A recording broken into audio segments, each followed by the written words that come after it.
Bom, agora podemos começar novamente. Deixa eu abrir a apresentação, depois a gente abre a caixa de diálogo. Só um momento.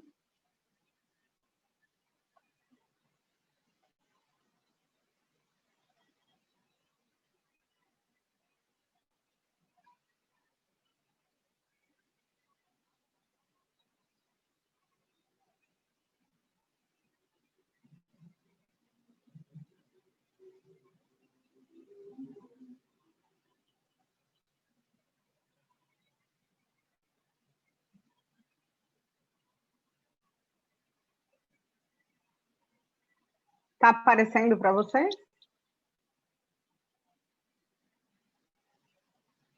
Está aparecendo o slide para todos?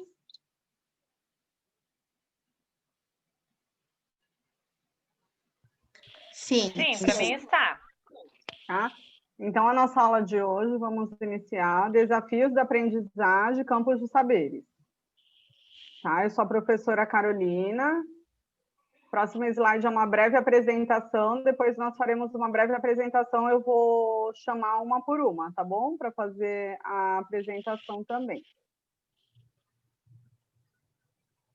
Não, eu sou a professora Carolina, sou pedagoga, psicopedagoga, educadora em educação inclusiva, com ênfase em deficiência intelectual. Atualmente, eu sou professora da Prefeitura Municipal de São Vicente e leciono em 2 salas. Uma no período da manhã, outra no período da tarde.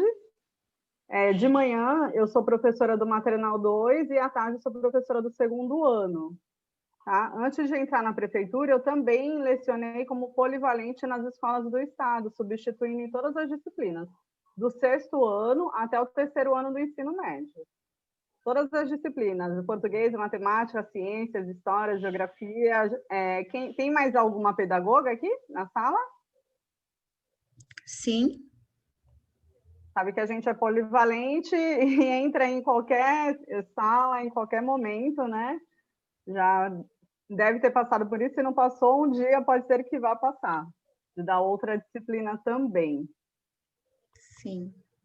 Né? Sabe como funcionam essas coisas. Então, eu lecionei como todas as matérias como substituta do Estado, até aguardar a prefeitura me chamar. Atualmente, estou terminando mestrado também de Educação Superior na Universidade de Rosário, na Argentina. Então, estou terminando já o mestrado em Educação Universitária, lá na Argentina. Também, atualmente, estou dedicando meu tempo na escrita de artigos para a coletânea de livros. Já tenho preparado 3 livros para lançar. O primeiro já está para ser lançado, que é o livro Novos Olhares para uma Educação Prática, Eficiente e Humanística, no qual eu escrevi um capítulo com o título A Importância do Brincar para o Aluno nas Dificuldades de Aprendizagem. Ligar pela internet. Esse capítulo que eu escrevi do livro, ele tem muito a ver com a nossa disciplina de hoje também, é bem pertinente. Alguns trechos eu coloquei também na nossa disciplina, não sei se alguém já deu uma lida lá no site da instituição, eu coloquei disponibilizei uma matéria, essa é a capa do livro, tá? Novos Olhares para uma Educação Prática. Aí está meu nome aqui, que é o 2º, Carolina. Esse livro ele é reconhecido, tá? Ele vai ser vendido tanto nas livrarias digitais como nas livrarias físicas também.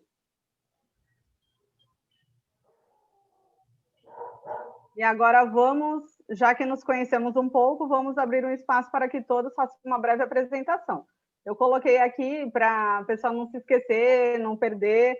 Não precisa falar a vida inteira, né? E se ficar com vergonha também, e esquecer, dá uma lidinha aqui, ó. Nome, o importante, né? Para a gente se conhecer. O nome, o curso que vocês atuam, porque eu sei que tem professora de pedagogia, história, geografia, e tem pós-graduação também, né? Atuação, onde atua no momento, eu gostaria de saber a idade, a cidade onde vive e se tem alguma dúvida. E eu gostaria de saber se vocês já leram Se alguém já deu uma breve lida na disciplina antes de vir participar da aula ou não, só responde sim ou não. Se tiver alguma dúvida, já pode ir perguntando antes que a gente inicie a nossa aula. Para quebrar o gelo um pouco, vamos então nos apresentar. Podemos começar pela Vanessa? Sim. Tá, então, estão me ouvindo? Sim, perfeitamente. Bom, então tá. Meu nome é Vanessa, eu sou formada em licenciatura em Química, bacharel, minha primeira formação. Sou pedagoga também, tenho pós-graduação em psicopedagogia. Atualmente sou professora do Estado, professora concursada do Estado. Trabalho aqui na região de Ferraz de Vasconcelos, onde eu também moro. E sou professora da Prefeitura de São Paulo. Hoje, estou trabalhando com o 2º ano, à tarde. Então, de manhã, trabalho com ensino médio e à tarde, trabalho com ensino fundamental 1. Que legal. Bom, tenho 39 anos, né? Moro aqui em Ferraz de Vasconcelos. E não tive tempo de ler, gostaria muito de ter tido tempo de ler, mas realmente não consegui, por conta de 2 cargos e toda essa loucura.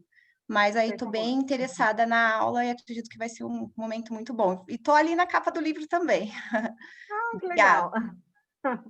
E depois tem a disciplina lá, você pode dar uma olhada, tem todo o material, os vídeos, dá para dar uma olhada depois também. Muito obrigada, Vanessa. Eu tenho Ótimo. 40 anos, eu não falei minha idade.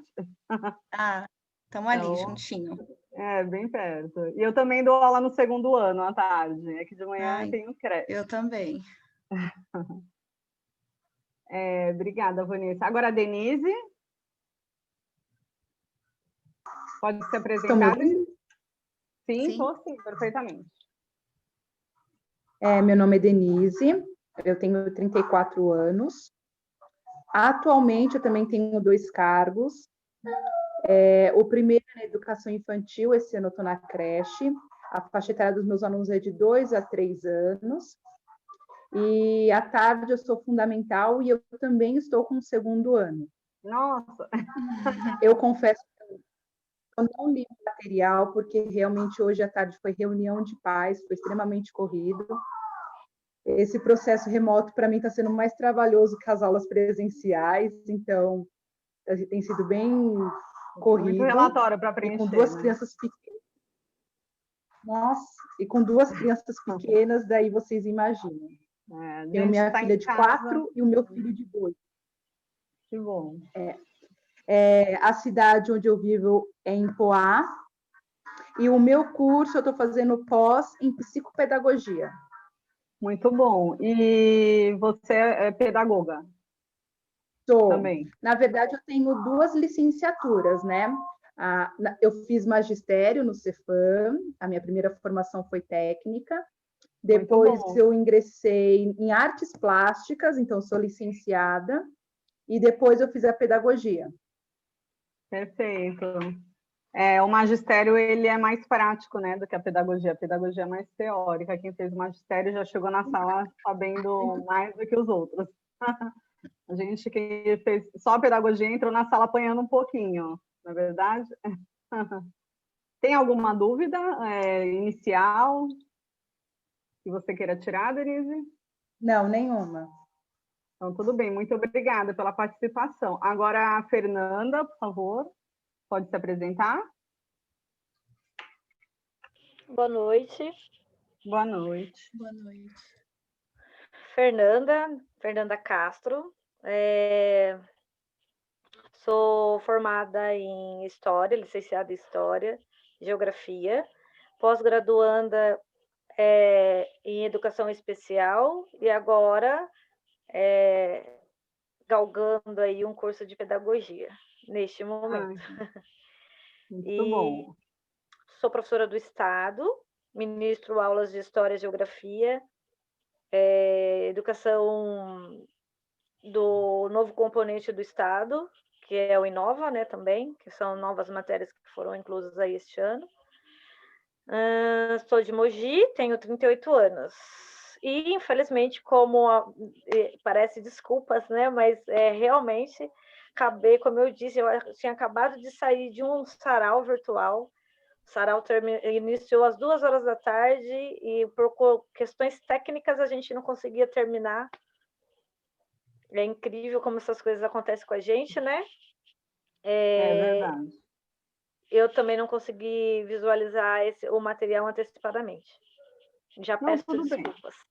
Tudo bem. Aí nós vamos perpassar pelo material, que o material é um pouco mais extenso, né? O que eu disponibilizei, mas acredito que todos vão conseguir compreender perfeitamente, que a gente vai fazer um resumão e pegar os pontos mais importantes, o foco mesmo da aula, tá bom? Obrigada, Fernanda, por ter participado. A Elaine, pode falar agora? Elaine Cristina, é isso. Andressa? Oi. Oi, quem está falando é a Elaine ou a Andressa? Andressa, né? É a Andressa. Andressa peguei a vez da Elaine. Ai, vamos lá. Bom, me chamo Andressa, estou fazendo o curso agora de pedagogia. Eu tenho formação de magistério também, né? Quando eu fiz ensino médio, mas a minha graduação é em arquitetura. É um pouco diferente. E agora eu aproveitei essa oportunidade, né, desses cursos de formação. Tenho algumas pessoas que são formadas em pedagogia na família, a gente está querendo abrir um espaço aí com recreação, algumas atividades lúdicas, então eu vi esse curso a oportunidade de voltar para a educação, não deixar meu trabalho, né, eu trabalho atualmente como arquiteta, mas assim, abrir um pouco o leque e ter um retorno aí não para a sala de aula, mas uma atividade, uma ideia um pouco mais ampla. Bom, então no momento eu trabalho com arquitetura mesmo, faço projetos, licenciamentos, essas coisas. Tenho 35 anos. Eu sou de Boituva, interior de São Paulo. E eu tive uma reunião hoje, para variar, tá todo mundo na mesma pegada, né? Tenho 2 filhos pequenos, eu tive uma reunião hoje que acabou às 6h30, então eu não consegui ver nada de material, mas vamos aí, vamos participar, conversar e ver o que a gente consegue aprender juntos aí. Que bom, Andressa. Você não pretende atuar como pedagoga, né? Mas acredito que a pedagogia vai agregar bastante na sua oralidade, desenvoltura, nas suas reuniões, né? Sim. Didática também, de repente com certeza. Você trabalhar na sua própria área, né, de arquitetura, lecionando, ou até mesmo no trabalho em equipe, porque a pedagogia ela envolve a gestão também, né? Sim, envolve pessoas, né? Eu acho que é uma parte muito falha nos cursos. Meu curso não é nem humanas nem exatas, eu falo que a gente está no meio do caminho, tem um pouco de tudo. E aí faltou um pouco essa coisa de entender, né, o humano. Tudo bem, foca mais na infância, mas é bacana, eu consigo trazer muita coisa assim para minha área, com certeza. Ai, que bom, estou feliz. Obrigada, viu, pela sua participação. Imagina, que agradeço. A Elaine consegue falar agora? Elaine? Acho que falta só a Elaine, né? E tem a Tamires também, mas eu acho que a Tamires saiu. Elaine, está tendo algum problema com o áudio?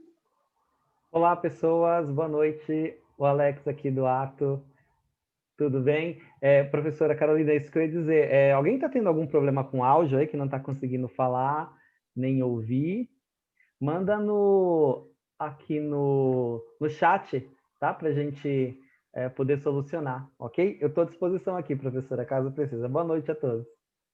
Obrigada.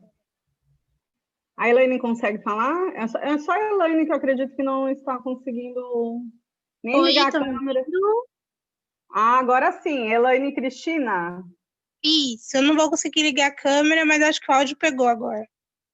Tudo bem. Elaine, nós estamos fazendo, não sei se você conseguiu ouvir. Não, eu acabei de entrar. Então, eu iniciei falando sobre o curso, né? É só o nome mesmo. Fiz uma apresentação pessoal, todos já fizeram sua apresentação para nos conhecermos melhor.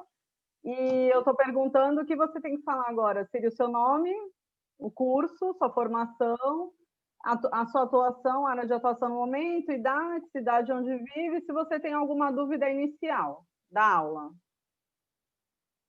Bom, meu nome é Elaine, né? Eu sou formada em pedagogia, atuo na educação infantil, aqui na cidade de São Paulo mesmo, né? E sou formada na educação infantil e na parte de educação especial. E Não tenho dúvida no momento. não tem dúvidas? Você está fazendo educação especial ou você já é formada em educação Eu sou especial? formada. Eu tenho pós, né, em educação especial com ênfase em audição. Ah, muito bem. E atualmente você está fazendo, porque temos cursos distintos juntos.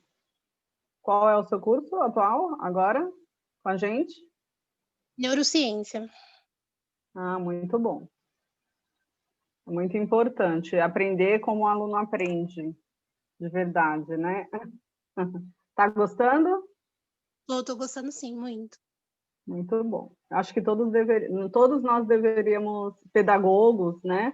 Deveríamos saber um pouquinho de neurociência e psicopedagogia, porque não tem como lecionar sem saber como o cérebro aprende, né? Ah, isso é verdade, né? Obrigada Atualmente pela sua participação.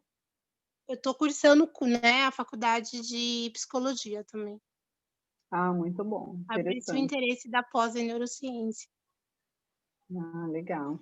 Obrigada pela sua participação. Todos os alunos já falaram ou faltou alguém? Agora eu vou colocar o questionário, gente, na parte de conversa, que é a lista de presença, tá bom? Só um momento. Vou dar um minutinho para todos preencherem também. É só clicar e ele já vai direcionar, vocês só vão colocar lá a presença mesmo, tá? Só um momento.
Eu coloquei um link no chat, é para todos clicarem e responder. Vocês tentam responder, quem não tiver algum problema já me avisa, tá? Isso daí é só um formulário mesmo de presença.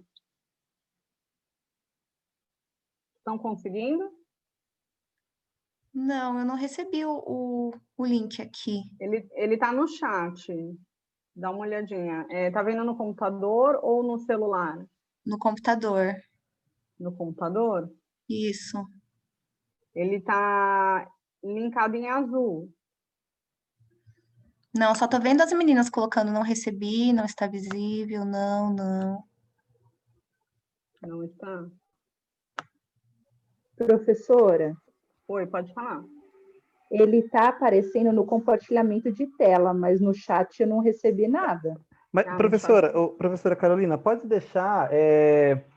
só envia no meu WhatsApp que eu peço para a secretaria enviar para todo mundo. Aí fica mais fácil, não precisa preencher. Agora chega no WhatsApp de cada um. Tá ótimo. Pode ser? Sim. Sim, já enviei. Perfeito. Vocês já vão receber, tá? Fica à vontade, professora. Obrigada. Então, vamos lá, vamos continuar. A introdução, né?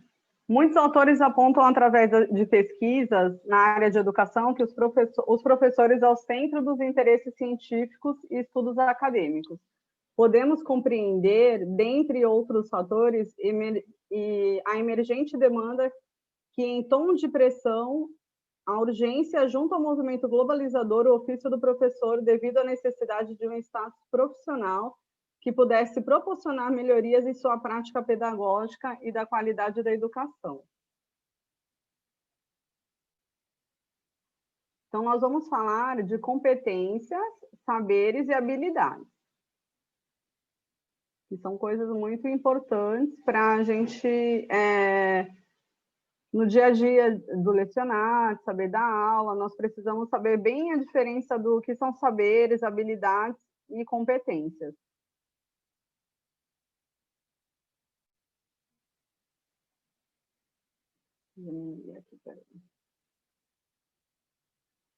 O saber dos professores está relacionado com a pessoa e sua identidade, com a sua experiência de vida, sua história profissional, sua relação com os alunos e os demais autores da escola.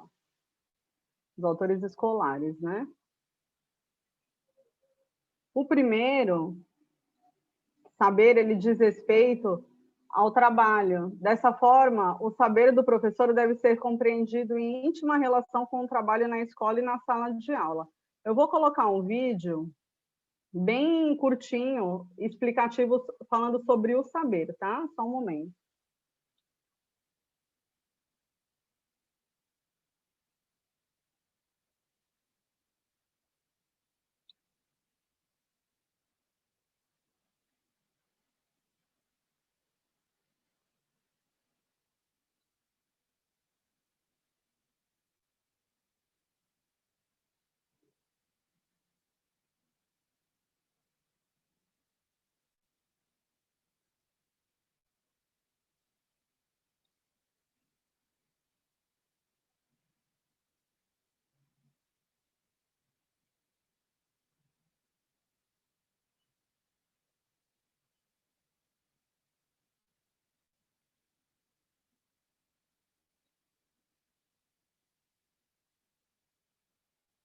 Nós vamos ouvir ele do começo até 5 minutos e 16.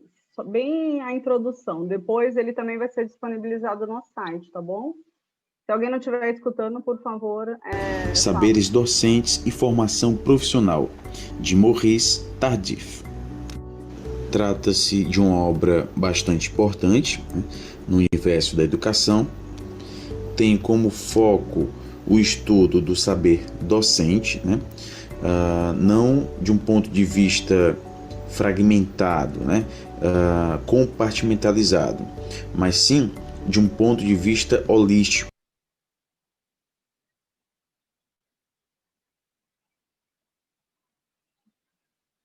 Né?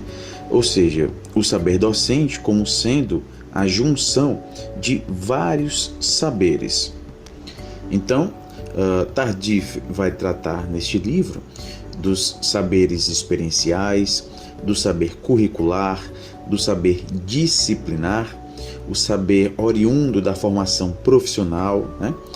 E também do saber cultural. Nós estamos diante de um livro que a todo momento faz referências ao conceito de saber, a como é constituído esse saber docente, né? Então, por vezes, vocês que farão a leitura desta obra completa verão que há sempre uma retomada dos conceitos abordados no início do livro. Ou seja, é como se nos primeiros capítulos ele trouxesse as suas definições de saber, como se constitui o saber docente. Ele fala também de saberes experienciais, saberes profissionais, né? E depois, no restante do livro, ele vai explicando novamente estes conceitos. E já na introdução, ele começa com uma problematização, né? Quais são os saberes que servem de base ao ofício do professor? Como esses saberes são adquiridos? Através da experiência pessoal, da formação recebida no instituto, numa escola normal, numa universidade, através de contato com os professores mais experientes ou através de outras fontes.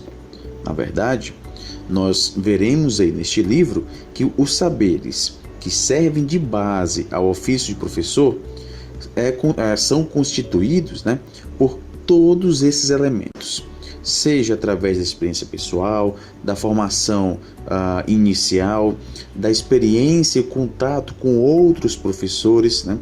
Tudo isso constitui o saber que serve de base ao ofício do professor.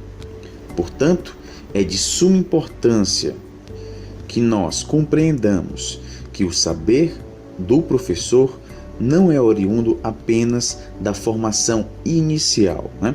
Aquela formação de base, a formação científica, né, realizada nos institutos de formação. Nós temos aí os cursos de graduação, licenciatura, né?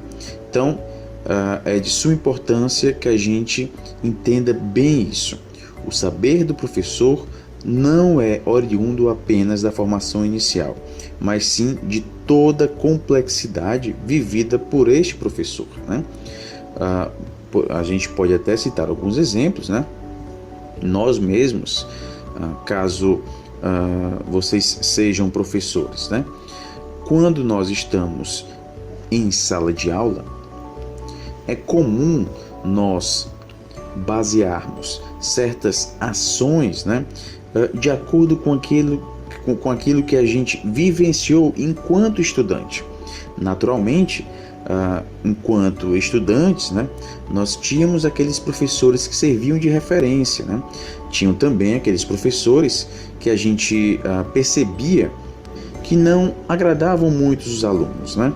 Que não agradavam os alunos.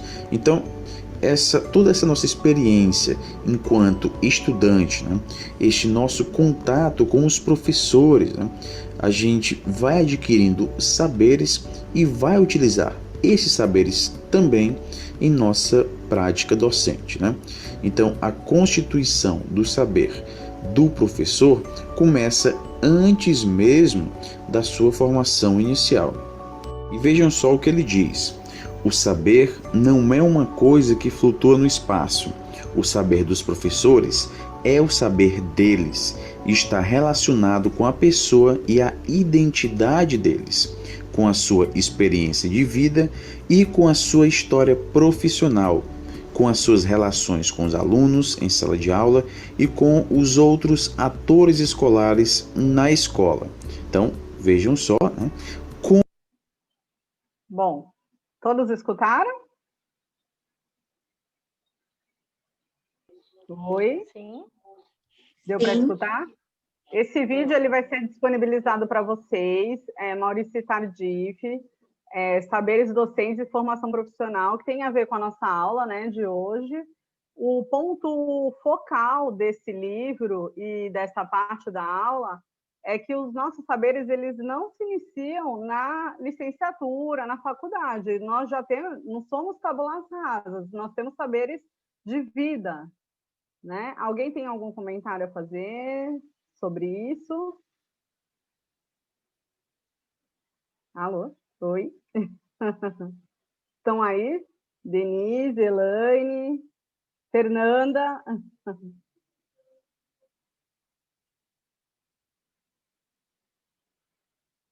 As professoras que dão aula trocam experiências com outras professoras.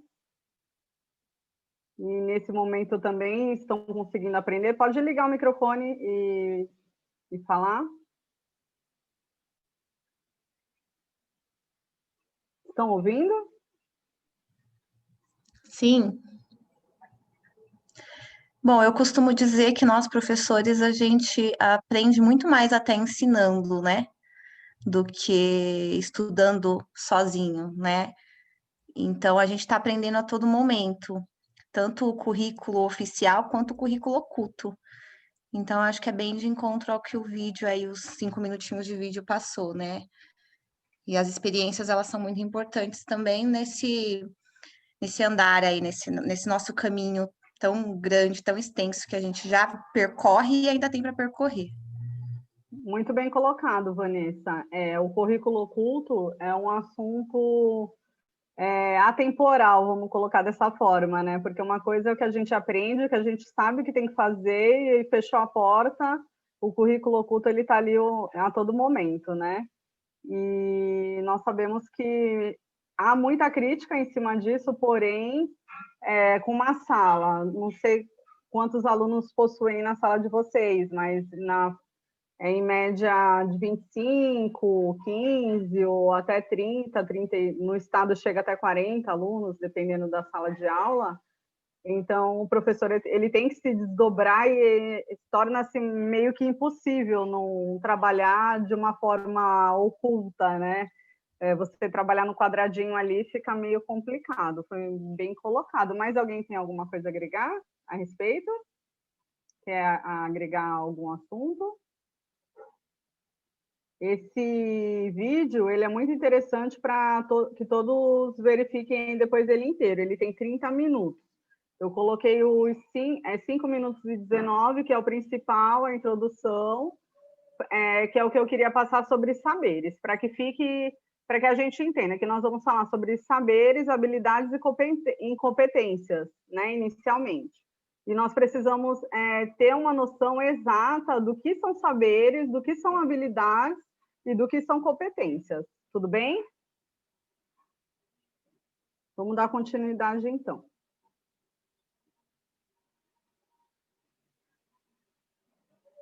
Então, o primeiro saber, ele diz respeito ao trabalho, né? Dessa forma, o saber do professor deve ser compreendido em íntima relação com o trabalho na escola e na sala de aula. O segundo fio condutor é a diversidade do saber. O terceiro é a temporalidade do saber. No material que eu disponibilizei, ele está bem mastigadinho o que é cada um desses saberes, tá? Aqui eu estou colocando só os pontos. O quarto, ele é denominado como a experiência de trabalho, né? Porque uma coisa é a gente aprender na sala de aula, outra coisa é experienciar o trabalho, que a gente sabe que é totalmente diferente, né? O dia a dia.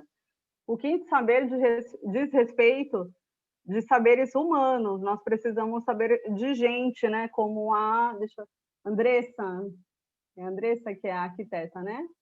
Não, Andressa, ela fez magistério, tem uma que é arquiteta. A gente precisa conhecer de humano, conhecer de gente para poder dar aula, porque senão nós viramos robôs, né? E achamos que todos têm a mesma vida, a mesma casa, e na realidade a gente sabe que não é assim. E, por fim, o sexto e último saber e formação profissional é decorrente dos anteriores, ou seja, ele expressa a necessidade de repensar a formação para a docência, considerando saberes dos professores e as realidades específicas de seu trabalho cotidiano. Então, no nosso dia a dia, nós precisamos ser muito humanos para entender a real necessidade do aluno, se o aluno está aprendendo e tudo o que acontece numa sala de aula. Aqui eu coloquei, vamos assistir Maurício Tardif, que fala sobre saberes. Esse slide vai ser disponibilizado também para vocês, nós já vimos. Eu vou pedir que vocês assistam o vídeo completo, tá? E no final também coloquei todos os vídeos disponíveis e o nome, o que tem cada um. Então, o que é competência segundo a BNCC? Né? Estão falando. A BNCC Competência é mobilização de conhecimentos, habilidades, atitudes e valores para resolver demandas complexas da vida cotidiana, do exercício pleno da cidadania e do mundo do trabalho. Aí vamos falar das 10 competências, né? Que a primeira é o conhecimento, o pensamento científico, crítico e criativo, empatia e cooperação. Eu acho que essa é uma das, para mim, uma das principais hoje em dia no mundo que nós vivemos. O repertório cultural, tanto do professor quanto do aluno, comunicação, cultura digital, trabalho e projeto de vida, que é muito importante, na maioria das escolas são trabalhados, né, projeto de vida, porque dependendo de cada região, existe um trabalho, por exemplo, quem trabalha em área rural, e vai trabalhar com um projeto de vida, quem trabalha com uma área que tem mangue, com uma área que tem praia, com uma área mais, vamos supor, quem dá aula em São Paulo, próximo da Paulista, mais Angita, então cada um vai ter uma realidade, vai ter um projeto de vida diferenciado. Argumentação, autoconhecimento e autocuidado, responsabilidade e cidadania. De que forma aparecem as habilidades? Agora nós vamos falar de habilidades. De que forma ela aparece na BNCC? Primeiro vamos começar pela educação infantil. Se alguém quiser falar alguma coisa, só me cortar e chamar e a gente conversa, tá? Fazer alguma pergunta. Desde o ingresso da educação infantil, os alunos eles já começam a desenvolver as 10 competências gerais da BNCC. Nessa etapa, a sua aprendizagem e seu desenvolvimento são assegurados por 6 direitos. Eles têm o direito de conviver, de brincar, participar, explorar, expressar e conhecer-se.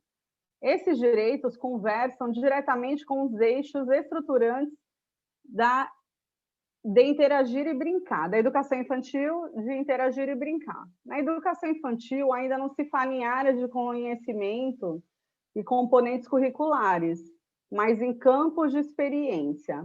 A base estabelece 5 campos de experiência nos quais as crianças podem desenvolver. Quem trabalha com a educação infantil, tem algumas professoras que trabalham na creche também, né, com alunos de 2 e 3 anos, acredito que seja o maternal 2, o eu, o outro e o nós, corpo, gestos e movimento, traços, sons, cores e formas, escuta, fala, pensamento e imaginação. Que nós estamos só perpassando, tá? No material ele está bem mais detalhado, bem mais mastigado e aprofundado. Agora falando de ensino fundamental.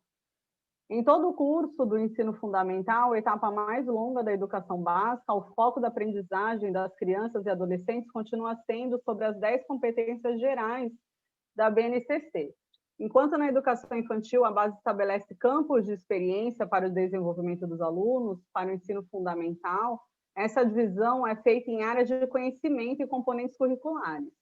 As áreas e componentes são os seguintes: linguagens, que é língua portuguesa, arte, educação física e língua inglesa a partir do 6º ano. Matemática, ciências da natureza, ciências humanas, geografia e história. Só um momento, peraí.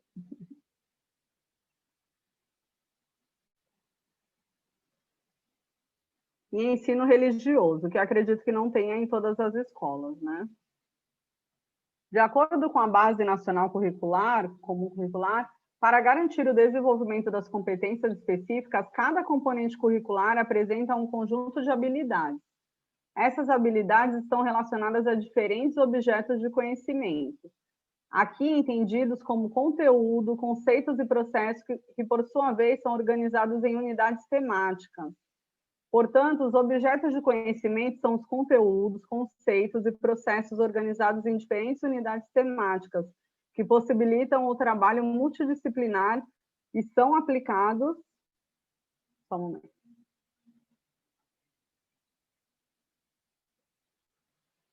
A partir do desenvolvimento de um conjunto de habilidades.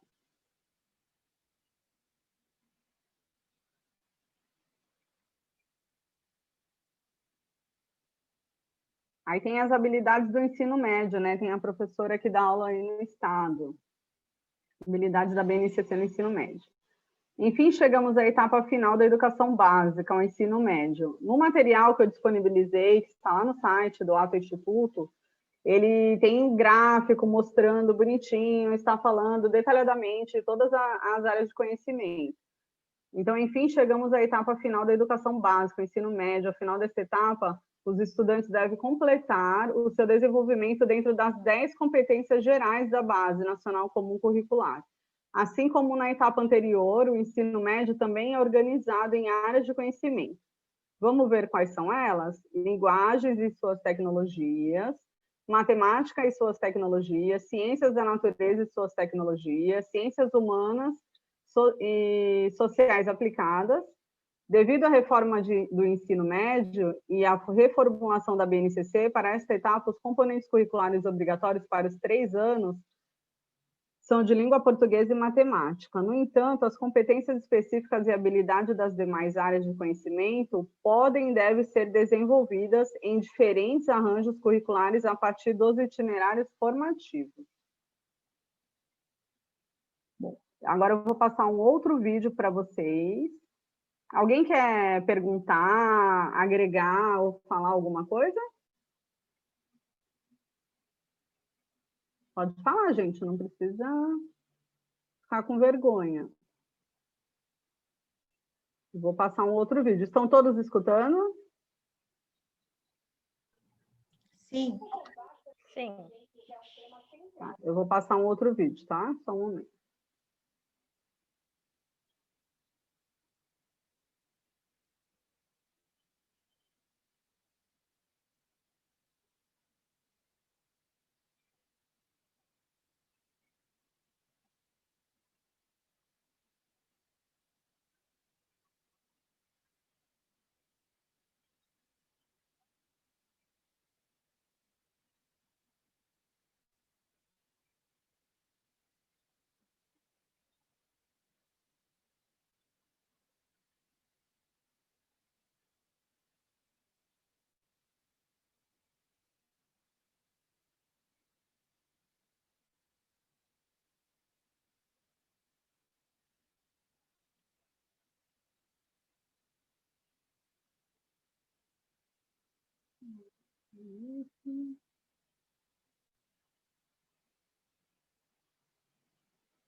Nós vamos falar das 10 competências gerais da BNCC, tá? Meu amigo professor, você precisa ver este vídeo, porque iremos dar sequência à nossa análise acerca da Base Nacional Comum Curricular. Todos estão escutando? Sim. Sim. Então, vou dar continuidade. São 2 vídeos. Um vai ser as competências do 1 ao 5, ele é bem curtinho, e depois tem o outro do 6º ao 10º, tá bom? A nossa famosa BNCC. Desta vez vamos analisar e explicar as 10 habilidades gerais que a BNCC traz para nós e que influenciam direta e indiretamente a nossa prática em sala de aula. E rapidinho, sem perder muito tempo, a primeira habilidade geral que a BNCC traz para nós consiste em valorizar e utilizar os conhecimentos historicamente construídos acerca da nossa sociedade, ou seja, sobre o mundo físico, social e cultural, para entender e explicar a realidade, ou seja, os fatos, informações, fenômenos e processos linguísticos, culturais, sociais, econômicos, científicos, tecnológicos e naturais, colaborando para a construção de uma sociedade solidária. E desta forma, quando analisamos esta primeira habilidade, torna-se evidente que ela consiste em prover situações e conhecimentos para que a nossa criança, adolescente, o jovem, ou seja, o nosso estudante, compreenda o mundo ao seu redor, para que a partir de tal compreensão ele consiga fazer daí uma sociedade mais justa e mais solidária para todos nós. E já na sequência, a segunda habilidade geral que a BNCC traz para nós consiste em exercitar a capacidade intelectual e recorrer à abordagem própria das ciências, incluindo a investigação, a reflexão, a análise crítica, a imaginação e a criatividade para investigar causas, elaborar, testar hipóteses, formular e resolver problemas e inventar soluções com base nos conhecimentos das diferentes áreas. Torna-se evidente que esta segunda habilidade estabilidade, ela tem como objetivo formar um aluno pesquisador, despertar no aluno um interesse científico na busca por explicações acerca do mundo que o cerca. E se a segunda habilidade se relacionava diretamente com a parte científica, a terceira estabelece uma relação com a parte artística, uma vez que esta habilidade da BNCC traz para nós que o nosso estudante deve desenvolver o senso estético para reconhecer, valorizar e fruir as diversas manifestações artísticas e culturais, das locais às mundiais, e também para participar de práticas diversificadas da produção artístico-cultural.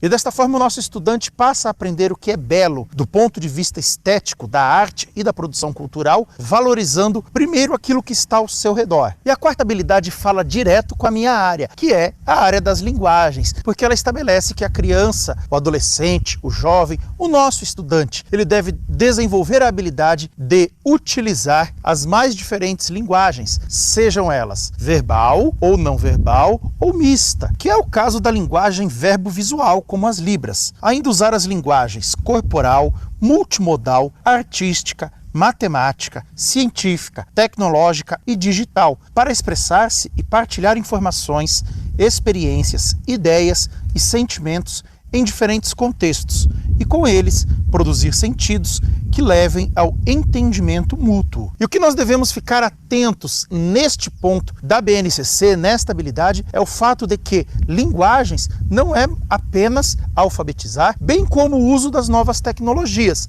E isso é algo que nós devemos ficar atentos enquanto educadores. Você, meu amigo educador, você, minha amiga educadora, você consegue conceber a sua sala de aula como um espaço para que o uso das tecnologias faça parte das suas práticas pedagógicas? E chegamos na quinta habilidade geral da BNCC, com este que, além de ser uma habilidade, certamente é um dos maiores desafios dos educadores do século XXI, que é ensinar o nosso estudante a utilizar tecnologias de informação e comunicação digitais de maneira crítica, significativa, reflexiva e ética nas diversas práticas do cotidiano, incluindo as práticas escolares, ao se comunicar, acessar e disseminar informações, produzir conhecimentos e resolver problemas. Esta habilidade certamente é o maior desafio que nós educadores temos pela frente, porque vivemos numa sociedade na qual o uso das tecnologias digitais, sejam elas celulares, tablets, a própria informática, está perdendo os seus limites éticos. As pessoas precisam reaprender a se comunicar, a conviver e a utilizar tais ferramentas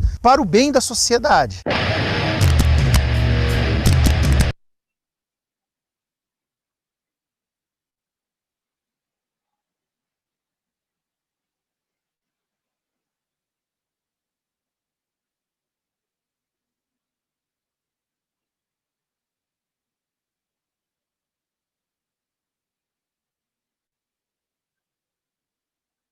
Inscreva-se no nosso canal, clique no sininho lá. Vocês estão escutando agora o segundo vídeo?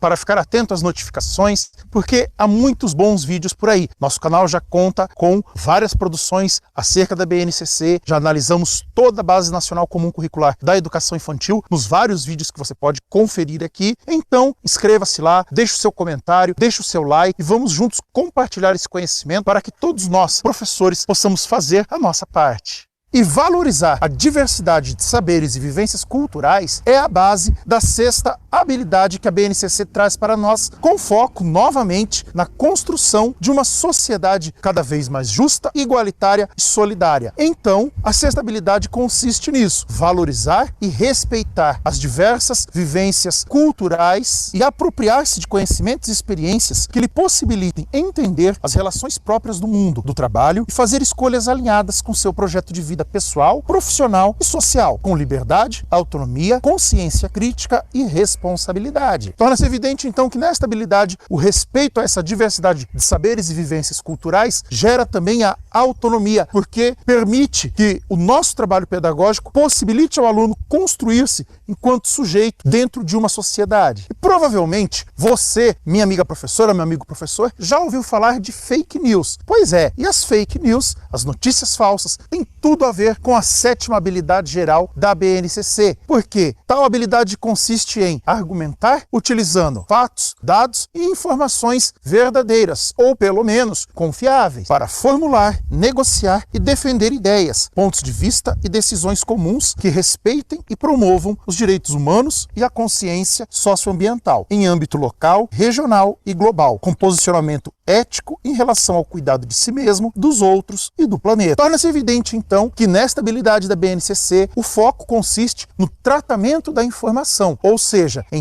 ser ético diante das muitas informações que nos chegam diariamente. E assim nós chegamos na 8ª habilidade geral da BNCC. E esta habilidade, ela está relacionada diretamente com as práticas pedagógicas muito comuns lá na educação infantil, mas também recorrentes nas demais etapas do processo de escolarização, porque tem o seu foco na questão do cuidado próprio, conforme nós vamos ver. Trata-se da habilidade de conhecer-se, apreciar-se e cuidar de sua saúde física e emocional, reconhecendo suas emoções e as dos outros, com autocrítica e capacidade para lidar com elas e com a pressão do grupo. Muito interessante esta habilidade, né, meu amigo professor, minha amiga professora? Queríamos nós, que na nossa época de escolarização, alguém nos ensinasse a cuidar de nossas emoções, a identificar os nossos sentimentos e a lidar com eles. Quantas frustrações e quantas besteiras nós deixaríamos de fazer. E este vem sendo o foco desta 8ª habilidade, ou seja, ensinar crianças, adolescentes, jovens e muitas vezes adultos também a lidar com as suas emoções e a cuidar de si mesmo, da sua saúde física, da sua saúde emocional e também a observar-se. E numa sociedade cada vez mais violenta como a nossa, a habilidade de número 9 da BNCC, ela vem atender a uma demanda social importantíssima, uma vez que ela consiste em exercitar a empatia, o diálogo, a resolução de conflitos, a cooperação, fazendo-se respeitar e promovendo o respeito ao outro, com acolhimento e valorização da diversidade de indivíduos e de grupos sociais. Seus saberes, identidades, culturas e potencialidades, sem preconceitos de origem, etnia, gênero, idade, habilidade ou necessidade, convicção religiosa ou de qualquer outra natureza, reconhecendo-se como parte de uma coletividade com a qual se deve comprometer. Pois é, minha amiga professora, meu amigo professor, esta 9ª habilidade geral da BNCC, ela vem atender a uma necessidade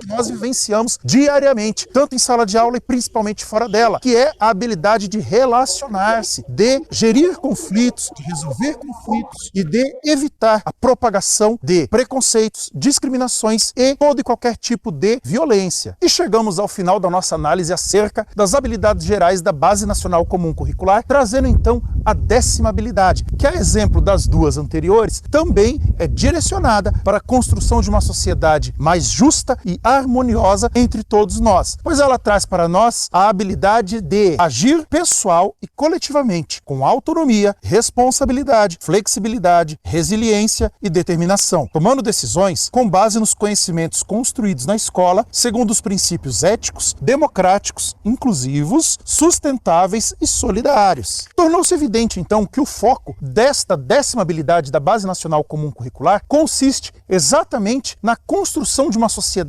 mais humanizada, ou seja, tais habilidades não focam apenas na formação técnico-científica e acadêmica dos nossos estudantes, mas também na formação humana. Assim, inscreva-se no nosso canal, veja estes outros vídeos que nós já Gostaram? Oi, voltamos. Gostaram do vídeo? Conseguiram captar alguma coisa? Dani, Andressa, Elaine. Oi, oi. Tem alguém aí?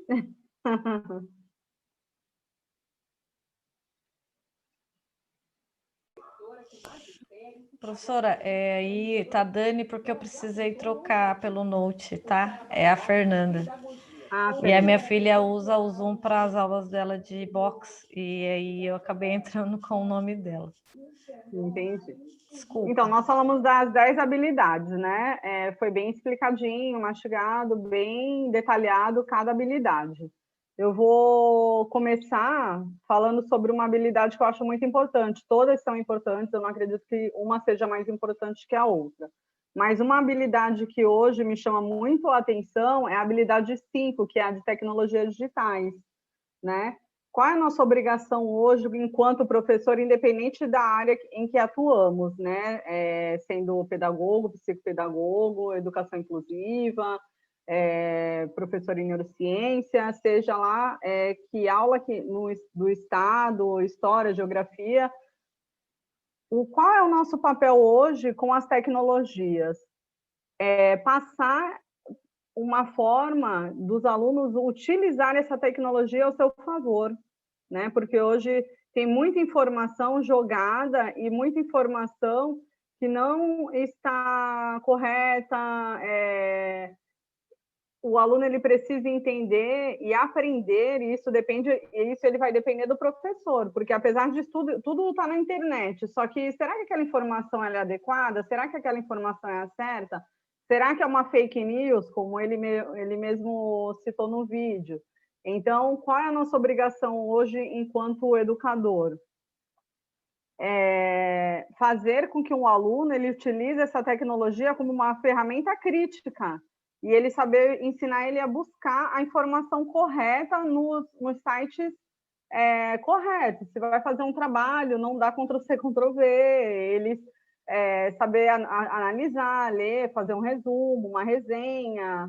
Então, para mim, essa parte da tecnologia, hoje, eu acho que é a principal para nós, fora a parte de aprender também a utilizar essa ferramenta ao nosso favor, porque tem muitos alunos que compreendem mais da informática do que o próprio professor, né? E nós precisamos estar, no mínimo, ali, lado a lado daquele aluno que está muito avançado. Hoje em dia, eles sabem jogar, eles fazem jogos, desenvolvem jogos, eles criam muitas habilidades, chegam a muitas competências que muitos professores não têm, né? E como a gente vai... Aí vem uma pergunta, como eu vou ensinar aquele aluno que, de repente, ele é um autodidata? Ele sabe aprender as coisas sozinho pela internet, né? Ele precisa do quê? De um professor mediador. Alguém quer falar sobre alguma outra habilidade? Nós escutamos 10, né? Todas elas são muito importantes. Qual chamou mais atenção? Andressa, Elaine. Eu gostaria de ouvir vocês um pouco. Então, professora, Fernanda falando. Sim. Em relação ao uso das tecnologias, é uma coisa bem interessante, porque a gente sempre tem a ideia de que as tecnologias para os alunos são bem simples. E durante esse período de estudos remotos, a gente descobriu que não é bem assim. Na verdade, como a senhora mesmo disse, eles sabem jogar, usar o Facebook, fazer um videozinho ali no TikTok. Mas quando você pede para que ele use realmente a favor dele, a favor do estudo, enviar um e-mail, que é o que vem acontecendo, é difícil, não é tão simples. Então, essa habilidade, que foi a quinta habilidade, ela é importante até não só por uma questão de como usar o celular, né? Como se interagir, como socializar, como usar esse ambiente que é muito satisfatório, muito importante, que é a internet, de uma maneira saudável. Porque a escola, ela tem uma função muito importante para essa aprendizagem ética, estética dentro da internet, que é muito importante. Então, não é só a questão da ferramenta, vai além, né? Vai no emocional, pega o emocional, a questão da empatia, tá tudo ali, tá tudo misturado só nessa quinta habilidade. Então, a função do professor não é ensinar o aluno exatamente, olha, pega nesse botãozinho, faz isso, faz aquilo. É que ele tenha autonomia para que ele entenda que só precisa do empenho dele da família, porque sem a família a gente não consegue desenvolver as grandes habilidades aí, essas 10. E eu acho que, como você disse, é uma das mais interessantes. Eu acho que nunca foi tão urgente, né? Falar sobre ela. Verdade. Passo a palavra. Muito bom. E uma coisa que eu queria agregar é que, assim, eu ouço muito, não sei se vocês ouvem também, é que a nossa profissão ela vai se extinguir com a internet. Eu acho isso muito engraçado e impossível, porque Ficou tão evidente, né? Que não. Tem muita informação jogada. Sim. Só que nós somos os mediadores do saber científico, né? Não adianta nada estarem todas as informações ali jogadas na internet e eu não saber usar aquilo ao meu favor e colocar aquilo em prática, né? Por exemplo, acho que se existe um momento para o resgate da valorização do nosso papel como seres construtores, é agora. Exatamente. É agora, se fazer valer, né? E essa quinta habilidade, ela nunca foi tão urgente como eu disse. Ela é urgente, não é só para o aluno, é para o professor também. Sim, o professor também. Se negar, né, continuar negando que isso não faz parte das nossas experiências é complicado. Então, serve para a gente também. Muito bem, eu agradeço a sua colaboração, foi muito importante. Então, nós entendemos, né, um pouco, compreendemos, no material tem mais explicado sobre habilidades. Então, já passamos sobre os saberes, habilidades. Agora, vamos verificar se vocês sabem a diferença entre competências e habilidades. Eu vou passar o que é competência, quais são as diferenças, mas eu gostaria de saber se alguém aqui se arrisca a dizer a diferença, se tem alguma que é mais importante, se não tem, o que vocês acham, se é tudo a mesma coisa, qual eu tenho que ter primeiro. Eu, novamente, vou falar de mim uma experiência que eu já tive, inclusive aí na faculdade mesmo, que eu expliquei isso. E eu tenho testemunhas aqui que pode afirmar isso. Eu tenho habilidade de dirigir, mas não sou competente para isso. Muito bem. Habilidade... Digo por quê? Sim. Eu digo o porquê. Eu tenho essa habilidade, eu sei que eu tenho, eu já sei lá os passos a passo, eu sei como começa, o que fazer, mas a competência de sair dirigindo por aí, eu ainda não adquiri. Porque talvez você tenha que ligar alguns pontos que não tem a ver com aquela habilidade de pegar a mão no volante, de tem alguma coisa além algum ali. Ponto emocional, talvez, um destravamento emocional, para chegar na competência de ser uma ótima condutora, correto? Sim, correto. Então, assim, isso para mim eu toda vez que eu vejo pessoas que têm, sabe, várias possibilidades, ou não digo nem possibilidades, mas impedimentos para dirigir, e ela dirige, o que ela precisou para fazer, para chegar nesse ponto, né, para ultrapassar todas as barreiras que ela encontrou. Então, como a senhora mesmo falou, eu preciso encontrar qual é o impedimento, que habilidade eu tenho, só não sou competente para isso. Mas você vai chegar lá. Eu tenho que chegar. Por uma questão de... Todo ano eu entro com um novo projeto. E o projeto sempre é eu dirigir, sair por aí dirigindo, né? Quem sabe? Exato. Quando eu tirei minha habilitação também, eu não sabia como eu ia chegar no final, me deu uma dor de barriga tremenda na hora da aula, na hora da avaliação, mas eu sabia dirigir. Né? Eu não tinha competência de fazer o teste, porque eu tremia com mais de 100 pessoas olhando. E a gente não aprende também na hora da aula pegar um trânsito, né? Mais carros buzinando, moto passando pela nossa frente. Então, isso realmente é uma competência, sair dirigindo mesmo. Agora, a habilidade de pegar um carro, ligar, desligar, fazer uma baliza, isso seriam as habilidades, os pontos, né? Trazendo isso para a sala de aula, nós temos várias habilidades e vários saberes. Os saberes, vamos dizer que nós já nascemos e já vamos adquirindo saberes ao longo da nossa vida, com as experiências, com observações, né, que foi o início da aula. Temos habilidades, só que nós precisamos ser competentes em alguma parte. Então, vamos ver o que seria a diferença entre habilidades e competências.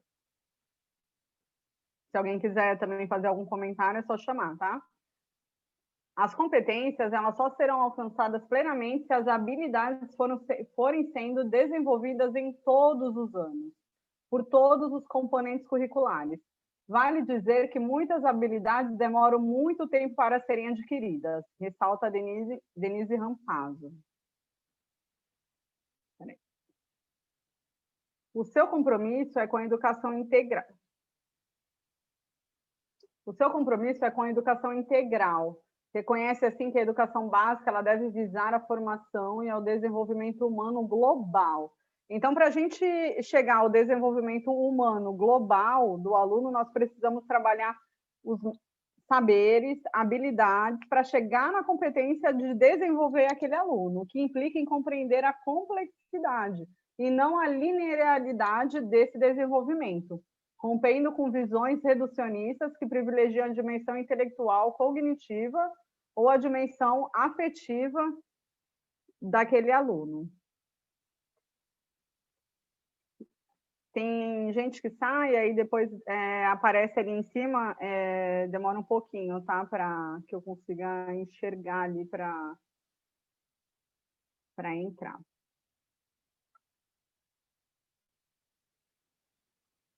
Todos os dias é importante ler um livro e fazer uma roda de conversa. Gente, isso pode ser no estado, né? Que é o grau mais alto aqui que eu vejo que tem professor aqui hoje com a gente.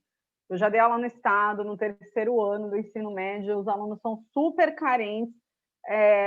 Eu dei aula no segundo semestre do terceiro ano do ensino médio, os alunos não sabiam sobre vestibular, ainda estavam em dúvida, não sabiam como conseguir uma vaga numa universidade pública, não tinha condições, então, às vezes, o básico, o óbvio, precisa ser dito para esses alunos, né? E a leitura não é só nos anos iniciais, não é só na creche, não é só no fundamental, é importante fazer uma leitura de um periódico, de um jornal, de uma revista, pode ser digital mesmo, ou de um livro, fazer todos lerem. É muito importante eles criarem essas habilidades. Se vocês pegarem...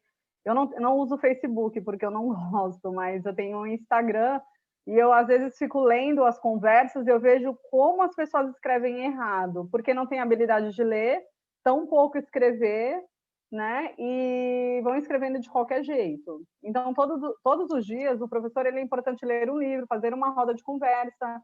Nesse momento, ele serve para fazer perguntas sobre o texto lido, porque o aluno ele pode ser um analfabeto, na realidade, ele pode ter um diploma, só que ele não tem a competência, né, de pensar, de raciocinar sobre algum assunto. Precisa ter um momento de interação, socialização uns com os outros, os espaços, tempos, quantidades, relações, transformações, contribui para o ensino de espaços e tempos existentes para as crianças. Uma vez que elas encontram muita dificuldade de se situar e se deparam frequentemente com situações matemáticas, ordenação, contagem, dimensões, medidas, entre outros, que fazem quererem ter conhecimento para que elas aprendam a educação infantil.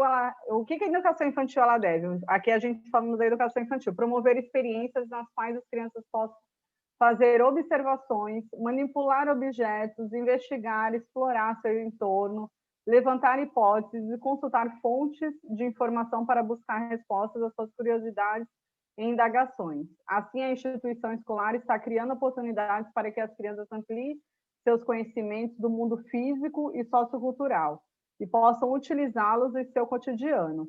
Isso não serve somente para a educação infantil, serve para o fundamental, para o ensino médio, inclusive para a universidade. Na troca, numa roda de conversa, nós aprendemos muitas vezes mais com as experiências do outro do que você pegar um livro e ler sozinho, porque se uma pessoa ela for autodidata, se ela consegue ter uma boa compreensão de texto, ela vai entender qualquer coisa que ela pegar para ler. Mas aquela troca, numa roda de conversa, às vezes, muitas vezes, ela é mais rica do que você pegar um livro sozinho para ler. Porque a gente pode ter nós podemos ter uma roda de 8 pessoas, tá? Um exemplo. As 8 lerem o mesmo livro, e na hora de sentar e conversar o que entendeu sobre aquele livro, cada um vai ter uma ideia sobre aquele assunto. Por quê? Porque nós temos cada um a sua vida, um meio, né? Uma vida anterior. Então, de acordo com aquilo que o aluno vivenciou, desde o nascimento dele até aquele momento que ele está fazendo aquela atividade proposta, de acordo com a vida dele, ele vai passar uma visão diferente. E o que isso enriquece em uma aula, seja ela de qualquer matéria que for? A visão do outro. Quando nós estamos conversando, por exemplo, aqui, tem a Vanessa, tem a Elaine, tem todos os alunos, né? A Denise, a Fernanda, a Tamires. Aí a gente vai conversar sobre alguma coisa. Cada uma tem uma vida. Cada uma vai passar uma experiência diferente. Por quê? Porque cada uma vive uma casa, vive uma cidade, vive com uma família com uma estrutura diferente, passou por várias etapas.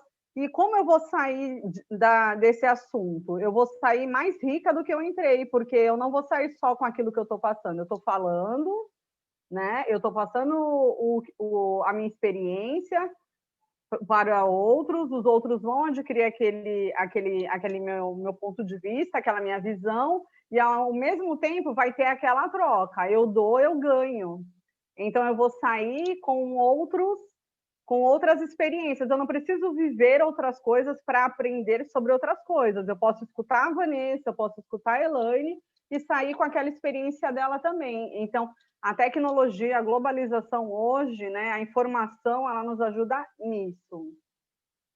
Quanto mais a gente troca, mais a gente aprende. A gente não precisa viver tudo como antigamente. Você precisa ter aquela experiência para saber passar por isso. Não, a gente não precisa passar por tudo. A gente pode ter uma troca e aprender com a experiência do outro, inclusive sobre a observação. Agora, a importância do brincar para os alunos na dificuldade de aprendizagem. Quando a gente fala de brincar, não é só na creche, não é só na educação infantil, não é só no fundamental. Vamos falar de lúdico, né? Usar essa palavra do lúdico. No ensino médio, na faculdade, a gente pode fazer uma brincadeira e ensinar também através do brincar ou do lúdico. Por exemplo, eu vou ensinar química. Eu não preciso ensinar química na lousa. Eu posso fazer uma experiência ali que seria o lúdico, seria o brincar também. Então, o lúdico, a parte lúdica e o brincar, ele é muito importante para os alunos com a dificuldade de aprendizagem. Por quê? Porque ele vai vivenciar tudo aquilo que a gente vivencia, a gente fixa, o nosso cérebro, ele faz conexões neurais com isso. São perceptíveis, na atualidade, diversos comentários com relação à brincadeira e o ato de brincar. Para algumas pessoas, esse momento não é visto como um fator importante na formação de uma criança, mesmo fazendo parte constante do seu dia a dia. Através de uma fundamentação baseada em autores que tratam do assunto, tornar explícito que a brincadeira é uma peça importante não só ao nível de divertimento, mas também como proposta no campo educativo. Desta forma, considera-se necessário esclarecer e enfatizar com as brincadeiras no seu sentido mais amplo. Podem interferir de maneira satisfatória na construção do conhecimento das nossas crianças em fase escolar. Eu vou passando um pouquinho mais, porque falta 15 minutos e eu não dei um intervalo, porque a gente demorou bastante para entrar na aula, tá? Para conseguir chegar no final. Aí, no final, a gente conversa um pouco. Então, assim, quantas vezes nós já nos deparamos com animais brincando de diversas formas, maneiras diferenciadas? Partindo dessas considerações iniciais, priorizam-se como objetivos do estudo realizar uma análise mais apurada da brincadeira e do ato de brincar, destacando como era vista na antiguidade até os dias atuais. e sublinhar quais são as possíveis interferências na informação do conhecimento pré-estabelecido, tanto no contexto da educação como para a interação social das crianças. As brincadeiras e o ato de brincar são vistos atualmente por todos que, de alguma forma, estão envolvidos nesse contexto, realizando com isso uma análise mais apurada. Algumas considerações históricas priorizam-se investigar, partindo da antiguidade até os dias atuais, apropriando-se de uma visão histórica, delimitando as fases e mapeando como tudo começou. Através de uma simples brincadeira, é possível praticar e aprender regras para um bom convívio dentro da sociedade na qual vivemos e fazemos parte como um todo. Música e criatividade com as brincadeiras destaca-se de que forma a musicalidade e o brincar contribui de modo a satisfazer o desenvolvimento pleno da criatividade, fazendo com que a criança futuramente venha a ser um adulto mais seguro e consciente de suas possibilidades e capacidades, ou seja, um cidadão criativo e mais feliz. Inventar brinquedinhos e brincadeiras, fazer parte do prazer. Todo brinquedinho ou brincadeira pode apresentar uma forma ou modelo diferente, vai depender muito da imaginação, da cultura e do ambiente de quem propicia a sua criação, como também a maneira e o propósito do seu uso. Por isso, enquanto educadores, precisamos ter em mente que o uso de diferentes materiais e a descoberta de novas maneiras de usar as brincadeiras e os brinquedos cativam as crianças, levando-as a ter uma criatividade mais apurada.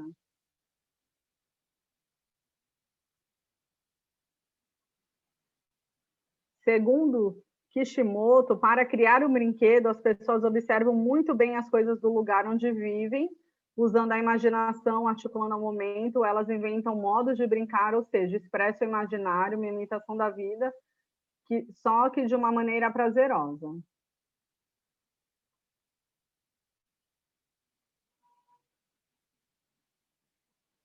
Segundo Freire, por meio da ludicidade, a criança se manifesta fazendo perguntas e explicam o que sente, revelando suas características.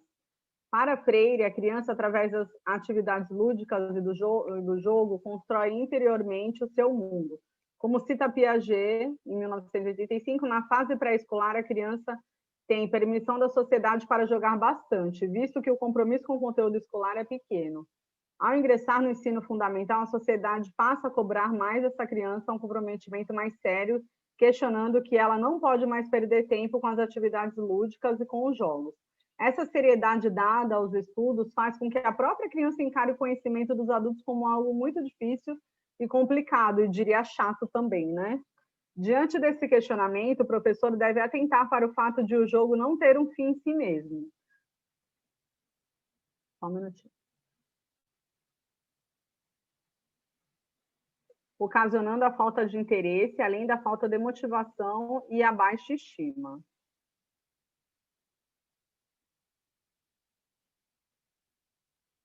É importante que o professor possa organizá-lo, sim, problematizando desafios intrigantes e estimulantes mais possíveis a serem concretizados pelos mesmos individualmente ou em grupos. O encerramento da atividade deve ser seguido de um entusiástico convite para outro jogo.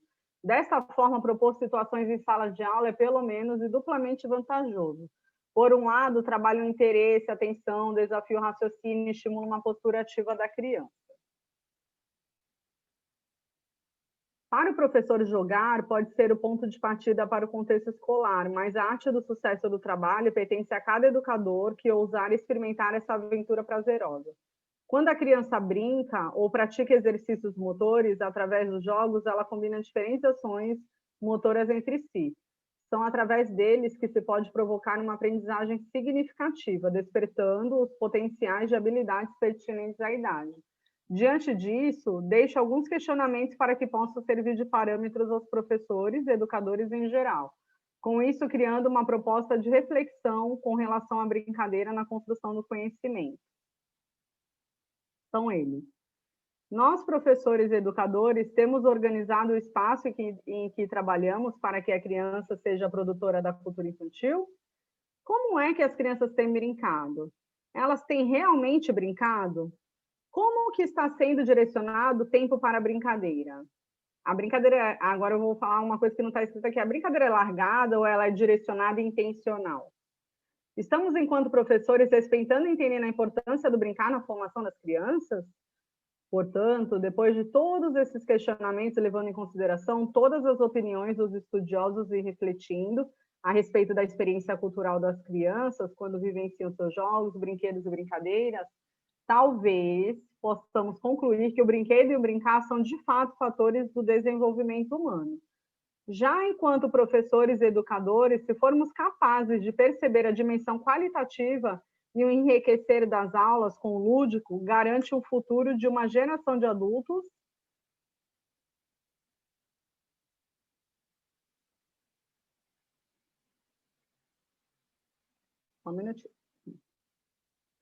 mais felizes. Então, agora eu vou passar um vídeo, falta 9 minutos para acabar a nossa aula, falando dessa parte do lúdico. Ele é um vídeo bem curtinho, depois a gente vai conversar também rapidinho e vai ter um teste, que o Alex também vai passar, eu já vou passar para ele, inclusive, pelo WhatsApp, que esse teste, né, seria uma avaliação da aula, tem tudo a ver com o que nós conversamos, com o que foi passado aqui através da aula e dos vídeos que nós assistimos, tá?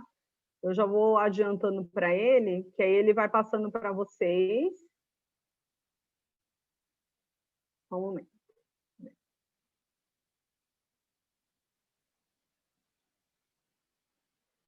E vocês vão fazendo essa avaliação, tá? Que é para nota.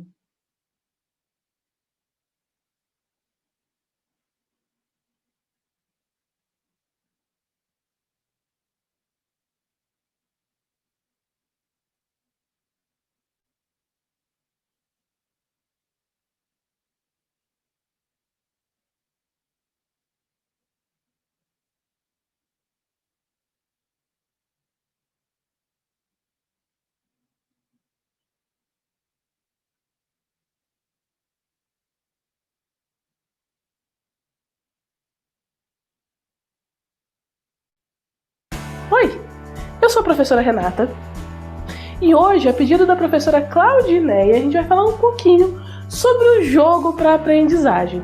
A gente vai falar sobre a função social do jogo.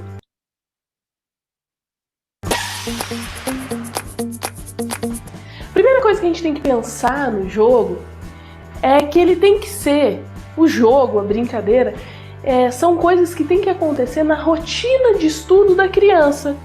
Como assim? Tem que fazer parte do programa de estudo da criança. Porque é a partir do jogo que se pratica o conhecimento que a criança tem, ok? É o emprego social do conhecimento. É quando a criança vai ter a oportunidade de utilizar aquilo que ela sabe. Um jogo de cor, um jogo matemático, um jogo psicomotor, uma brincadeira com relação a isso. Então perceba, não importa qual a brincadeira você está preparando, está pensando para isso. O que importa é que a criança vai empregar na prática aquele conhecimento que ela está construindo na sala de aula, na rotina dela, na convivência social, nas estruturas, na família, na escola, no recreio, no intervalo, no lanche. Então, olha que legal. É por meio dele que ela vai colocar em prática esse pensamento e essa aprendizagem que ela está tendo. Então ela também vai se familiarizar com a aprendizagem. Então ela vai começar a ter esse jogo, vai ser familiar para ela o domínio da técnica, o domínio de como funciona as coisas. Então o jogo musical, o jogo das estruturas, o jogo de esconder, que vai fazer ela dominar o ambiente, o movimento, o som. É por meio dele que isso vai se tornar comum a ela. É por meio do jogo também que a criança vai começar a perceber as causas e as consequências das ações dela. Então ela vai deixar cada vez mais complexa as ações dela. Então ela não vai, no meio de um jogo, de um roubo-bandido, de um pega-pega, ficar correndo na frente do pegador só para ser pega, porque é legal ser pego. Ela vai começar a perceber que ela perde o jogo, que aquilo que aquela não é a ideia do jogo. Então, ela vai começar a ter consciência que cada ação dela vai ter uma reação. Isso no jogo faz ela perder. Isso na vida faz ela começar a se responsabilizar pelas ações dela. Então é importante a gente perceber que o jogo é fundamental para o desenvolvimento da criança e para a prática daquilo que a gente quer que ela aprenda. Além disso, é por meio do jogo que a criança vai aprender a elaborar as regras e a cumprir essas regras. Não é só produzir regra para que ela possa ganhar o jogo, não. Ela vai ter que cumprir. E se uma pessoa, além de cumprir a regra, ganha dela obedecendo, ela vai começar a aprender a essas relações. Então, é por meio da regra também que o jogo se torna possível. Sem ela, não tem ganhador, não tem perdedor, não tem empate, não tem divertimento, não tem as relações possíveis com ele. Então, a criança vai reconhecer as causas e as consequências das ações dela, uma corrida mais aligerada, vai fazer ela trombar, cair, perder o jogo. Cada vez mais ela vai perceber quão complexo é agir sem pensar.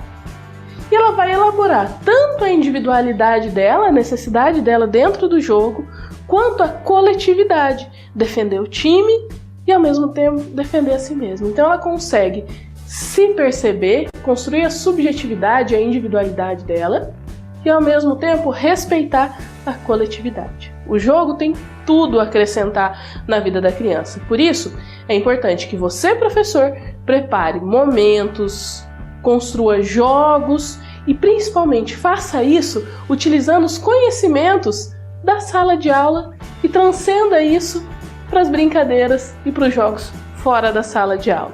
Então, o jogo é importante para a criança aperfeiçoar o conhecimento que ela aprende, tanto em sala de aula quanto fora de sala de aula.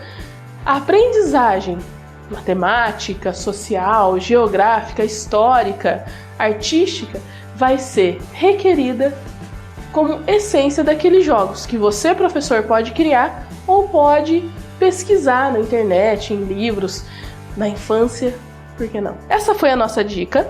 Gostou do vídeo? Curte! Acompanha a gente!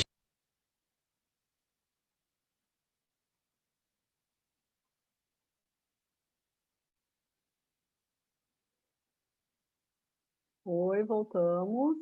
Já está acabando a nossa aula. Eu vou pedir para que todos abram a câmera para a gente tirar uma foto. Então, assim, o que eu queria deixar finalizado, né? Vai ter o questionário, os desafios da aprendizagem Campos dos Saberes. Desafios nós sempre tivemos em sala de aula e sempre iremos ter.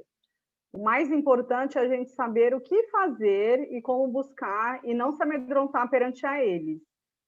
Não é vergonha nenhuma buscar ajuda com o outro, né? Como no texto mesmo diz, com um professor mais antigo, ou até com aquele professor mais novo, só que pode ter estudado um pouquinho mais que nós. A troca de experiência ela é muito rica e válida. Então, nós já viemos com saberes, temos saberes o tempo inteiro, estamos sempre adquirindo saberes, habilidades nós vamos adquirindo conforme nós vamos nos empenhando de estudar alguma coisa. É bom, muito bom você ter uma habilidade muito forte. Por exemplo, um pedagogo. O pedagogo é o que ele é mais aberto, né? Que ele aprende português, matemática, ciência, história, geografia, ele tem que ensinar tudo. Agora, uma professora de química, ela vai focar na química, ela vai ter habilidade da química e ela vai ser talvez até mais competente naquela disciplina. Então, para o pedagogo e para os polivalentes e até para o próprio professor de uma disciplina só, é bom focar em uma coisa só para chegar numa competência. A gente pode ter várias habilidades, mas nós necessitamos ter uma competência em algo. Em alguma coisa, nós precisamos ser muito competentes, né? E o jogo, qual é o enriquecimento aí do jogo em qualquer faixa etária, em qualquer sala de aula?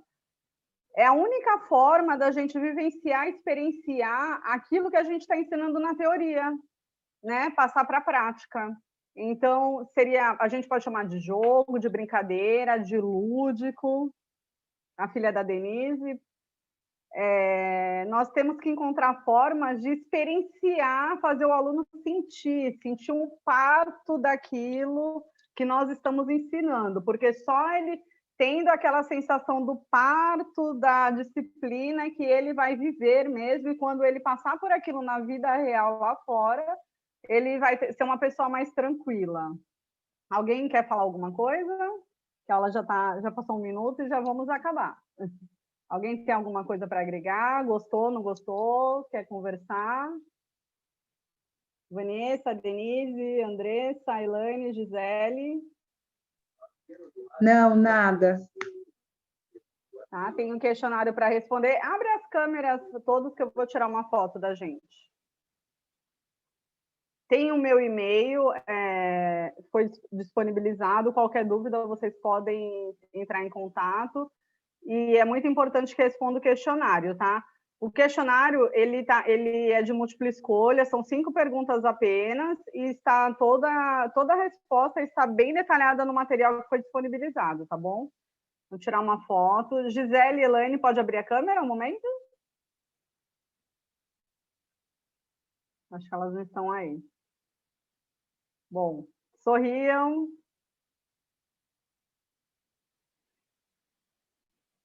Gente, muito obrigada por ter participado. Eu sei que é difícil para todo mundo durante a semana. Eu vejo que todas são mães, donas de casa.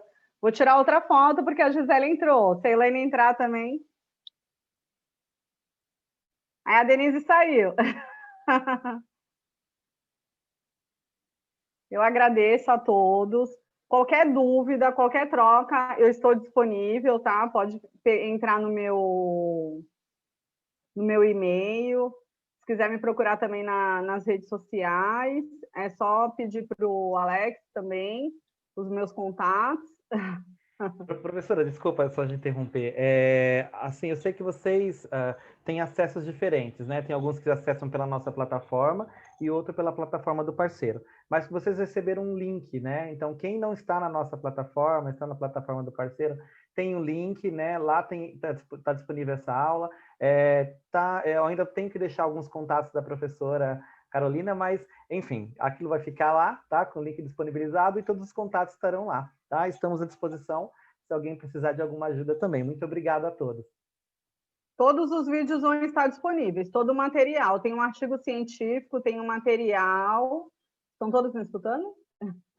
Tem o material que eu coloquei, que é da aula inteira, tá? Que eu fiz só um resumo. Agora eu vou disponibilizar também para o Alex, para colocar lá na plataforma, subir o slide. No slide, no final, vai ter a bibliografia utilizada e vai ter também todos os links dos vídeos. Então, vocês podem assistir com calma todos os vídeos para repassar e deixar guardado. Tudo vai ser disponibilizado para vocês. E qualquer pergunta também é só chamar. Tá bom? Alguém quer falar alguma coisa? Então, obrigado. Eu agradeço a atenção de todos e até uma próxima aula. Beijo para todos. Obrigada, uma boa noite. Ótima noite. Obrigada. Boa noite. Muito obrigada. Amei. Obrigada. Obrigada.